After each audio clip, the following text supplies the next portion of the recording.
What's up, everybody? Time for the game theory video. Remember, if you like the videos, like, sub, comment, share. Support the channel if you want. Appreciate it. Thanks. Another video talking about why Super Turbo is potentially the greatest fighting game of all time. And it's such a fascinating social sort of study video as well. And I've talked about this before. And I'm going to talk about it again because I think it's always relevant. And I'm going to make one analogy that I haven't made in a video before, or at least not saying this specific term, but I want to talk about being a slave to the system, right? So stuff I've talked about before, but I'm going to word it in perhaps a different way that will allow you to appreciate and understand what I'm saying, right? So, and I always think about this match coming up here. It's such a fascinating example because from so many different perspectives when you think about Super Turbo and just fighting games, video games in general, right? One, it's important when you are selling a product to a consumer, a fighting game specifically, it would be good to have characters that are easily digestible in the competitive narrative, right? It's easy for a quotation mark scrub to see why said character is powerful, right? And Super Turbo is a game that does this so well because not only are the powerful characters easy to understand at a sort of simple level, multiple different play styles are easy to digest and also powerful in the competitive narrative. And that's why I say a match like, say, Sagat and Balrog are so interesting, right? So we also think about two sort of ideologies of fucking like fighting games colliding in Super Turbo, right? We have old Sagat, Fireball Dragon Punch Trap, right? A more sort of old school mindset, right? No supers. There's not even like throw loops with Sagat, anything like that. A lot of his pokes with you standing, that kind of thing, right? Then we go into a character like Balrog, right?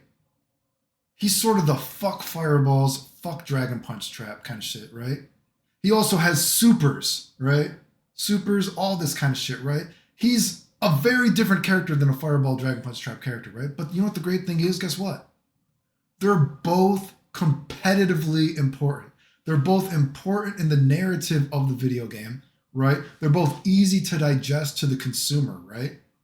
And they're both totally different play styles, right? It's amazing when you can have a fighting game where two drastically different things can be effective, right? Isn't that amazing? Because not everybody likes the same shit. Super Turbo is a game where there's multiple different ways that you can play that are still effective, dude, right? Also, when I said before, I was talking about being a slave to the system. Think about Super Turbo from this perspective when I've talked about things like Street Fighter 6, or even I would say the first Street Fighter game where you are a slave to the system would be Street Fighter Alpha 2, right? And I've talked so many times before about Street Fighter Alpha 2 is a bad game, right? Isn't it amazing that if you think about a game like Super Turbo, and you think about, and I've said this before, because you got to remember how long was this match? So there you go. Anyway, he had been winning with old Sagat, and you can watch that match, and you can hear the crowd is so pumped because they're like, oh, we don't like old Sagat. He's just Fireball, Dragon Punch Trap. He's too good. And then boom, you see like, oh, well, I forgot this other playstyle is so effective in this game as well, right? Anyway, it's interesting, from multiple different standpoints, depending on how you think about it. But anyway, isn't it interesting when I talk about being a slave to the system and all this kind of stuff? Like Street Fighter 6 characters are a slave to the system. System is more important than the characters. A game like Street Fighter Alpha 2 is the first game where you would say that the system is more important. The first Street Fighter game. The first game where you would say that the system is more important than the characters. But guess what? Super Turbo, a game where you can talk to old school people who didn't like Super Turbo because it added supers. Oh, supers is just like a fuck neutral. It's a fuck footsie kind of move.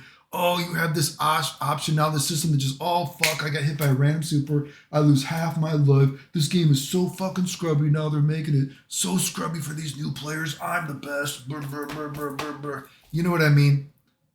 But you want to know what's amazing?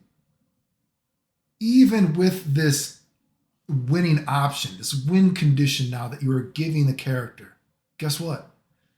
Characters that don't use supers are still competitively important, and they are very powerful. Isn't that amazing that you have a video game where you can have one sort of extreme OG player who does not like new games, let's say, new mechanics, new get me out of jail free cards. And even as much as they hate this kind of stuff and they will tell you it's bad for the game, guess what? It doesn't fucking matter, quotation marks, because they can still pick their old character, and often their old character are still competitively effective. Sometimes their old character is actually more effective, despite not having this super option. Super Turbo is a game where you are not a slave to the system. Despite the system giving you a potential fucking, Half-Life move out of nowhere, it doesn't, quotation marks, matter. That's why I think it's funny that, I see people, when I get some of those hater comments like, oh, you like Street Fighter 2 because you can do a fireball and Dragon Punch trap. This is the real game, Street Fighter 6. Oh, you think it was good when pokes could whiff you? Oh, this is the real game. Street Fighter 6, like I said, video games, I think, are more interesting when you can think about them on a deeper level. And that's why say a game like Super Turbo is so fascinating, because you can see that clash of ideologies, right? That clash of ideologies of that perfect storm of fighting games starting to, every game's got to progress. Every kind of genre has to progress game. You see the progression of Street Fighter happening, right? And yet, even during this progression, right? You know what I mean? And even though you can see this in like the fucking tournaments and everything like that, and it's very easily digestible, all these different styles are still effective, dude. Isn't that kind of fascinating? It's fascinating socially, it's fascinating like game-wise, all that kind of stuff. And when you think about a game like Street Fighter 6, can you think about Street Fighter 6 on a deeper level and be like, wow, this is a fascinating game? What an extreme moment in time. Street Fighter 6 is a game you can, or Super Turbo is a game you can be like, whoa, what a moment in time. If you like allow your brain to actually think and like look at the game at a deeper level, not just, technically, but also socially, psychologically, it's a pretty fascinating game. Street Fighter 6, like what is fascinating about Street Fighter 6? If you're talking about from a technical standpoint, again, the only thing that Street Fighter 6 does that is technically maybe video game, maybe in the ether of fighting games that is interesting, is my meter versus your meter and this tug of war between bars. And then, oh, I'm burned out and I can be, dizzied in a strange way. But besides that, the game is not interesting in the grand spectrum of fighting games whatsoever.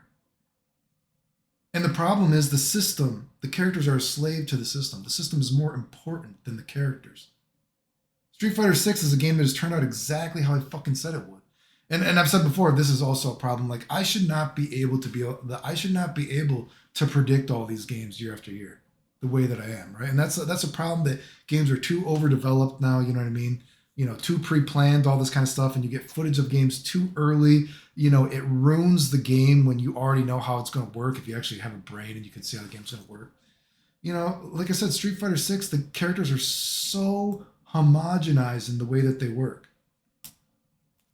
And it's like, you could tell, it's like, oh my God, it's like, it's going to be fun. It's like all these characters, they should be the most different. Like this should be the most different Ryu and Ken have ever been. But guess what? They have the same almost poking ways that they poke. Their pokes can't whiff you, even though they're Shoto characters, all this kind of stuff. Which again, you hear, oh my God, it's crazy to hear comments be like, oh my God, what do you mean? You could never whiff a poke in Street Fighter. This is how it's always been. God, you've like literally only ever played Street Fighter 6. Are you fucking kidding me, dude? Oh, my brain. Do you have any idea what the word homogenization even means?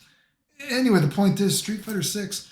And then if you think about Street Fighter 6 psychologically and socially, where would you try to, analyze Street Fighter 6 in a deeper way? And you might be like, man, Street Fighter 6 really, like I said, it feels like a robot made this game.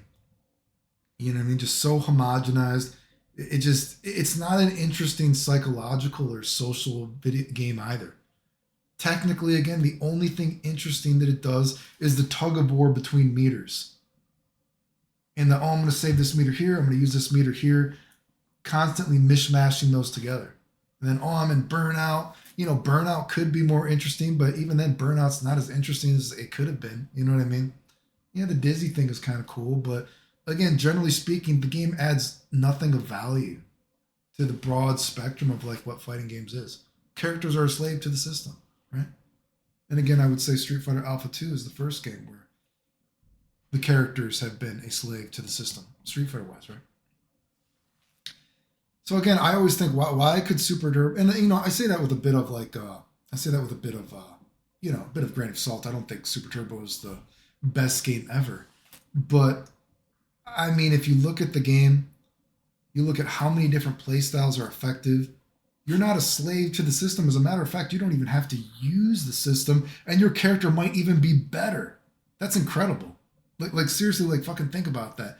Think about it psychologically and socially about where fighting games were at the time. Think about the mindset of just like the player dynamic of like, oh, I'm so tired of Fireball, Dragon Punch traps. We need new things. Oh, juggles, throw loops are getting even better. Oh, we have Super Soul. There's so many new things. But guess what?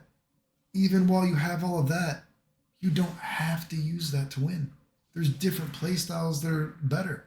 Characters are not so homogenized. Like the motherfuckers like, oh, you like Street Fighter 2 where you can just get dizzied in a few special moves? That's homogenization. Oh, everyone, you like when Dragon Punches are powerful and fireballs? Guess what? What are you fucking talking about? Right? And that's not that Super Turbo is perfect. I think Super Turbo has lots of problems, right? Super Turbo has lots of problems, right? No game is perfect, right? But I think if you actually think about Super Turbo on a deeper level, and there's so many things that it does well, it's a perfect storm in some ways. And you got counter character matchups and everything like that. Characters are so different that you have counter characters specifically, which is fascinating and awesome. You know what I mean? Now, before all games, we need to be so balanced, so blah, blah, blah, blah. You know what I mean? If you're trying to make everything balanced, that's kind of homogenization. Characters should be different. And, I would say specifically thinking about something that's really dumb in old school Street Fighter. Of course, when you execute a move, like I don't remember exactly how much it is, but there's so many frames it can like vary between when you do the special move, like shit like that. Like there's no reason for that to be in a video game. Like that kind of shit is dumb. But generally speaking, it's like, man, Super Turbo, fascinating game. People are like, oh, you like Street Fighter Alpha. Actually, I use Street Fighter Alpha 1 as examples in videos because Street Fighter Alpha 1, for such a, ghetto game as it is, there's a lot of actually good designed shit in it, right? There's bad shit too, but you know what I mean? It's just funny then, I don't know, man. It's sad that I've been making these videos for so many years, and it's really sad when you hear people talk about games. You just see how like unintelligent they are. You know what I mean? It's like, how do you have a hobby that you spend so much time with, that you have devoted so much of your life with, that you are so enthusiastic about, but you have no knowledge about whatsoever, right? Like I said, I listen to people that are supposedly smart about video games sometimes, and they sound so fucking retarded. It's like painful, right? And maybe some people like, oh, I like this person because Clayton, he's too monotone. I don't like. I remember some people like said, oh, Clayton fakes his voice. He's just trying to sound sexy or some shit like that. Actually, I can make my voice a little bit deeper. Sometimes girls do message me for sexy voice messages. But you know what I mean? It's like, dude, I'm sorry that I can't be so enthusiastic about something that like in a fake way. That's just not me. You know what I mean? And if someone being enthusiastic is all it takes to sell you, something, I mean, it shows you're naive. I mean, I'm sure there's people that are enthusiastic about poop or some shit, right? There's like, oh, Jimmy Crackcorn down the street. He said, if you want to talk about poop with somebody, Jimmy Crackcorn, he loves poop. Oh, I love poop. You know what I mean? Just because you're enthusiastic about poop doesn't mean the poop isn't shit, right? Just because you're enthusiastic about Street Fighter 6 and you're talking about it in this fantastical way, just because you're talking about something in a fantastical, elaborate fairy tale way doesn't mean it's actually true. You know what I mean? Oh, Street Fighter 6 is the most amazing game ever. All this kind of shit. Like, why? You know what I mean? It's just the stuff you're saying, like, people are so retarded, dude. It's fucking absolutely painful to listen to some people talk about video games. But anyway. Remember, if you like videos, like, sub. To the comment. If you want, I appreciate it. Thanks.